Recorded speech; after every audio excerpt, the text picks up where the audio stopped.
سوچیں، ایک انسان اپنی پوری زندگی نہایت لگن اور محنت سے کامیابی کی سیڑھی چڑھنے میں گزار دے، دن رات پسینہ بہائے، نیندیں قربان کرے اور ہر قدم پر دوسروں سے آگے نکلنے کی جدوجہد کریں، لیکن جب وہ آخر کار بالکل اوپر پہنچے تو اسے اچانک احساس ہو کہ یہ سیڑھی تو غلط دیوار کے ساتھ لگی ہوئی تھی۔ اف، یہ تو واقعی ایک نہایت خوفناک خیال ہے۔ ساری محنت اور پوری زندگی کی بھاگ دوڑ بیکار ہو گئی کیونکہ منزل ہی غلط تھی۔ بالکل، اور سچ تو یہ ہے کہ ہماری اس تیز رفتار دنیا میں لوگ اکثر بالکل یہی کر رہے ہیں۔ آج کی اس تحقیقی گفتگو میں ہم اسی بنیادی خاط پر بات کرنے والے ہیں۔ آج ہم سٹیون کووی کی مشہور زمانہ تحریر The 7 Habits of Highly Effective People کے سب سے اہم حصے کو ان پیک کریں گے۔ ہاں، جسے پیراڈائمز اینڈ پرنسپلز یعنی تصورات اور اصول کہا جاتا ہے، اور اس ڈیپ ڈائیو کا مقصد صرف ساتھی ٹوٹکوں پر بات کرنا نہیں ہے۔ ہم ان تحقیقات کا نچوڑ نکالیں گے جو یہ بتاتی ہیں کہ اصل اور دائر پا کامیابی کوئک فکسز سے نہیں ملتی۔ صحیح کہا۔ اس کا انحصار اصل میں اس بات پر ہے کہ انسان دنیا کو کس نظریے سے دیکھتا ہے اور کن فطری اصولوں پر اپنی زندگی کی بنیاد رکھتا ہے۔ اگر ہم نفسیات اور انسانی رویوں کی گہرائی میں جائیں نا، تو یہ مواد صرف کامیابی حاصل کرنے کے نسخے نہیں دیتا، یہ اصل میں انسانی فطرت کا ایک آئینہ پیش کرتا ہے۔ تو یہاں سے ایک دلچسپ سوال پیدا ہوتا ہے کہ کامیابی کا معیار آخر بدلا کیسے؟ میں نے پڑھا کہ جب مصنف نے پچھلے 200 سال کے کامیابی کے لٹریچر پر تحقیق کی تو ایک حیران کن بات سامنے آئی۔ اچھا، وہ کیا تھی؟ دیکھیں، پہلی جنگ عظیم یعنی ورلڈ وار 1 سے پہلے کے تقریباً 150 سال کے لٹریچر کا مرکز کیریکٹر ایتھک یعنی کردار کی اہمیت پر مبنی تھا۔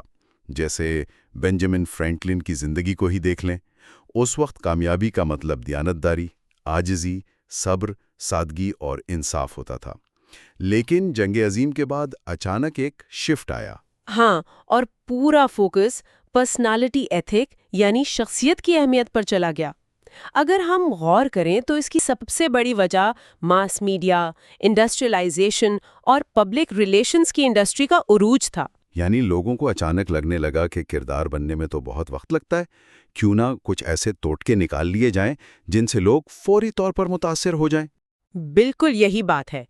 پرسنالٹی ایتھک میں پوری توجہ اس بات پر ہوتی ہے کہ مثبت سوچ یا پازیٹیو مینٹے ایٹیٹیوڈ، جسے ہم PMA کہتے ہیں، اسے کیسے اپنایا جائے، کمیونیکیشن سکلز کیسے بہتر ہوں، لوگوں کو انفلوئنس کیسے کیا جائے۔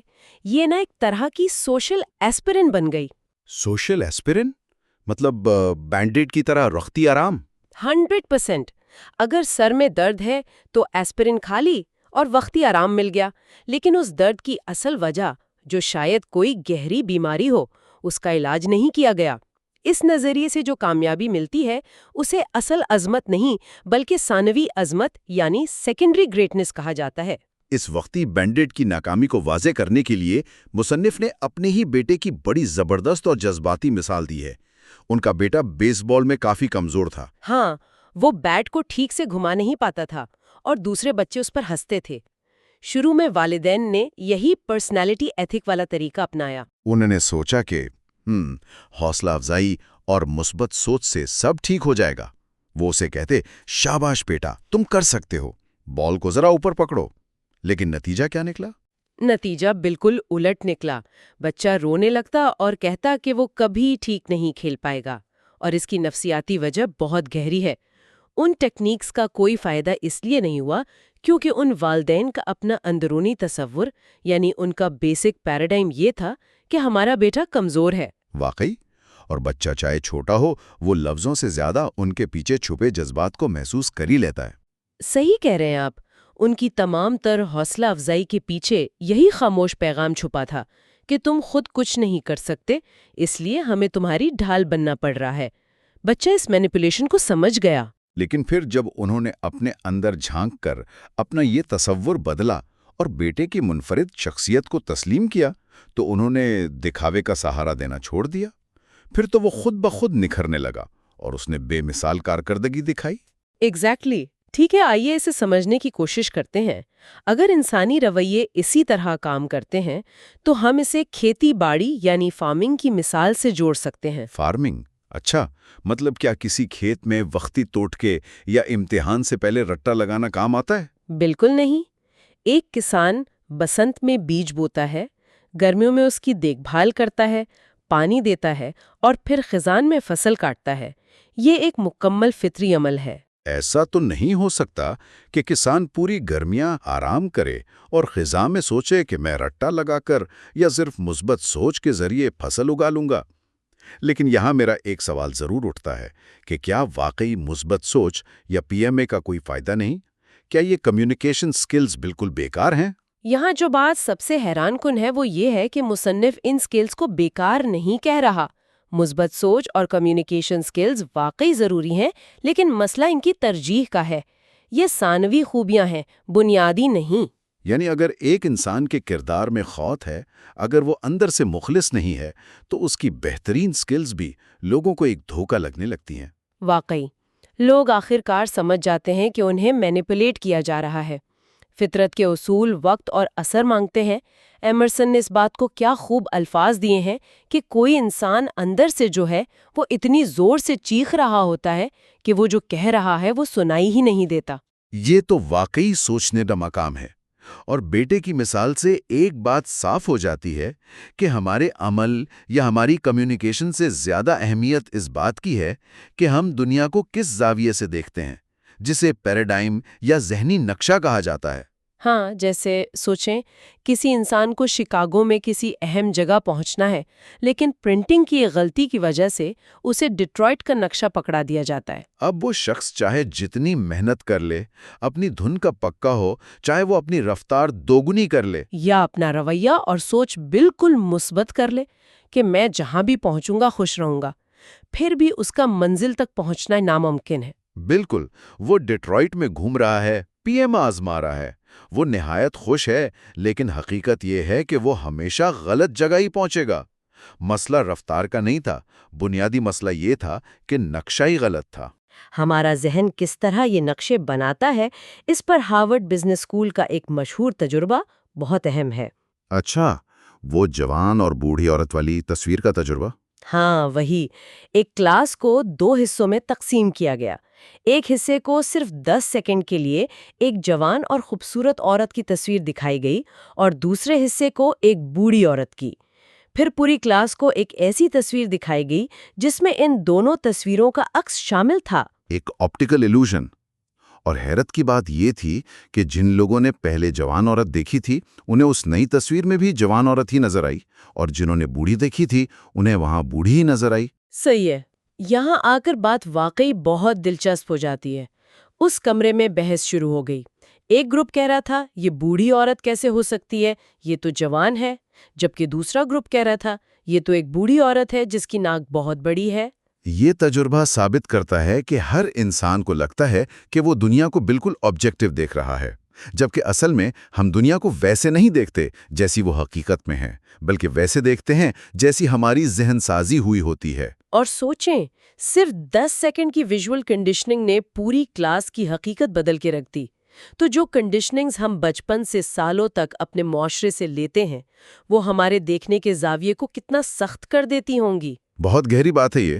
تو اگر ہمیں پتہ چلتا ہے کہ ہمارے یہ ذہنی نقشے غلط ہیں تو پھر انہیں ٹھیک کیسے کیا جائے؟ یہاں ضرورت پڑتی ہے ایک پیراڈائم شفٹ کی۔ تھامس کون نے اپنی کتاب دی اسٹرکچر آف سائنٹیفک ریولوشنز میں واضح کیا ہے کہ سائنس میں ہر بڑا انقلاب تب آتا ہے جب لوگ پرانے تصورات چھوڑتے ہیں۔ جیسے صدیوں تک یہ مانا جاتا تھا کہ زمین کائنات کا مرکز ہے، پھر کوپرنیکس میں ثابت کیا کہ زمین نہیں بلکہ سورج مرکز ہے۔ یہ ایک مکمل پیراڈائم شفٹ تھا۔ بالکل۔ اور ذاتی زندگی میں ایک پیراڈائم شفٹ کیسے کام کرتا ہے، اس کی سب سے جذباتی مثال نیو یارک کے سب وے کی کہانی ہے۔ وہ کہانی جب مصنف اتوار کی صبح سب وے میں سفر کر رہے تھے۔ ماحول بالکل پرسکون تھا، لوگ چپ چاپ بیٹھے اخبار پڑھ رہے تھے۔ ہاں، اور اچانک ایک آدمی اپنے بچوں کے ساتھ کاری میں داخل ہوتا ہے۔ بچے اس قدر شور مچا رہے تھے، ادھر ادھر بھاگ رہے تھے، اور وہ آدمی ان کے ساتھ بیٹھا، آنکھیں بند کیے، بالکل بے حس تھا۔ ذرا اس اریٹیشن کا تصور کریں، ایک پرسکون صبح اچانک شور و غل میں تبدیل ہو جائے۔ مصنف کو شدید غصہ آیا۔